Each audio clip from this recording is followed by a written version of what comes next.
মহিলা হযরতে ফাতেমাতুজ জোহরা রাদিয়াল্লাহু তাআলা আনহা এত বড় হওয়া সত্ত্বেও, এত নেককার হওয়া সত্ত্বেও, এত ভালো হওয়া সত্ত্বেও উনি হযরতে আলী রাদিয়াল্লাহু তাআলা আনহুর খিদমত করতেন। হযরতে আলী রাদিয়াল্লাহু তাআলা আনহুর খিদমত করতেন।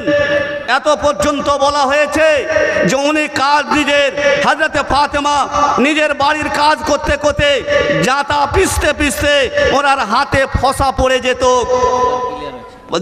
হাতে ফসা পড়ে যেত। একদিন নবী পাক সাল্লাল্লাহু আলাইহি সাল্লামের কাছে কিছু কায়দিরা এসেছিল, কিছু কায়দি এসেছিল।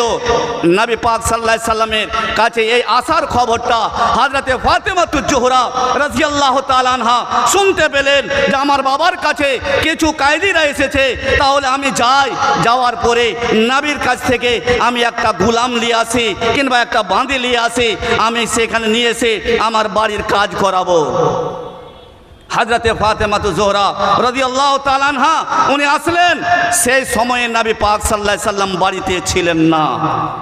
উনি হযরতে আয়েশা আল্লাহ তাবারক ওয়া তাআলা নবীর ছোট স্ত্রী হযরতে আয়েশা রাদিয়াল্লাহু তাআলা আনহাকে সমস্ত ঘটনাগুলোকে বলে দিলেন।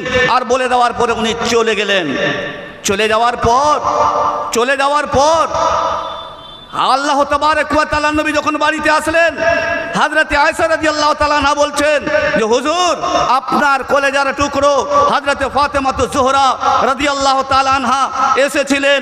এসে উনি একটা কথা বলে গেছেন যে আপনার বাড়িতে আপনার কাছে যে কায়দিগুলো আছে সে কায়দিগুলোকে একটা চেয়েছে যে আমি সেটাকে বাড়ি নিয়ে যাই কাজ করাবো।